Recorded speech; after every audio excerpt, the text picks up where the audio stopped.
महाराष्ट्र विकणे हा बाळासाहेबांचा विचार कदापि लोकांनी कधीच असू शकत नाही आणि तोच विचार घेऊन ही शिवसेना पुढे नेतोय. आपण जगू ते स्वाभिमानाने जगू, नाचारी पद्धतीने जगणार नाही. अरे एकच दिवस जगायचं असेल तर ते वाघाचं जगा, शेळीचं लोक नका. अशा अनेक शेळ्या तिकडे शेपट्या हलवत भाजपची गुलामगिरी करतायत. मला आनंद आहे की तुम्हाला तो अनुभव आल्यानंतर तुम्ही परत आलेला. थोडा आधी निर्णय घेतला असता तर ही गुंडगिरी, ही सगळी जुलूमशाही आपण लोकसभेतच काढून टाकली असती. कल्याणमधल्या सगळ्या माझ्या शिवसेना भाजपा आणि शिवसेना प्रेमी कार्यकर्त्यांचा अभिमान आहे. एका बाजूला प्रचंड ताकद, सत्ता, पैसा, गुंडशाही सगळ्या गोष्टी असून सुद्धा आपल्या इथे साध्या कार्यकर्त्यांना जवळपास 4 लाख होता आपल्याला समोरून मुख्यमंत्र्यांचं काय त्याला म्हणायचं कार्य.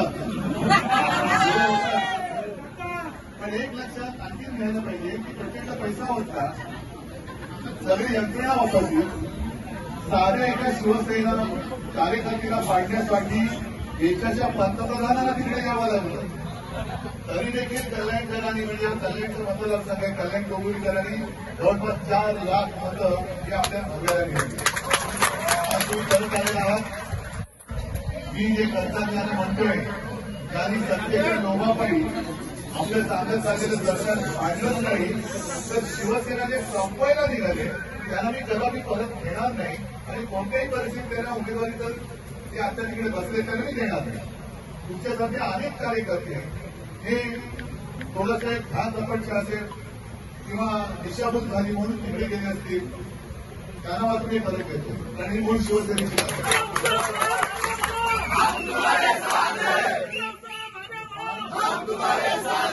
अनेक माझे साधे साधे कार्यकर्ते, माझे म्हणजे बाळासाहेबांचे कार्यकर्ते, त्यांना असं काहीतरी एक मोहजात टाकलं गेलं आणि तिकडे खेचलं गेलं. त्याचे डोळे उघडल्यानंतर त्यांना परत येतात. सगळ्यांचं मी शिवसेनेत परत स्वागत करणार आहे. पण हे पलीकडे सत्तेच्या लोकांसाठी गेले, सत्तेची परत भोगतायत. आज सुद्धा महामंडळ वगैरे क्रीडापती वाटप सुरू आहे. अशा गद्दार आणि अशा नारायकांना मी परत घेणार नाही. असो, आज तुम्ही सगळे परत आलेला आहात. कल्याण डोंबिवली हा आपला शिवसेनेचा, हिंदुत्वाचा आणि शिवरायांच्या भव्याचा बालेकिल्ला आहे. तिथला भगवा ज्यांनी त्याला गद्दारीचा डाग लावला तो डाग पुन्हा धुवून टाका आणि भगवाचा पेज परत एकदा रूपात अशी एक तुम्हाला मी आता विनंती नाही, जिथे साठे तुम्हाला शिक्षा आहे बरोबर, शिक्षा राहिलं पाहिजे. बाकीच्यांना मी विनंती करतो पण डिपेश आणि बाकीच्यांना मी विनंती नाही करणार, मी शिक्षा करणार. जेवढं काम तुम्ही पहिलं करत होता त्याच्या शतपटीने जास्त काम करून पूर्ण कल्याण एक शिक्षा म्हणा किंवा आपलं कर्तव्य समजा, पण ते येत्या निवडणुकीत करून दाखवा आणि तुम्ही ते दाखवाल हा विश्वास बाळगतो. सगळ्यांचं स्वागत करतो.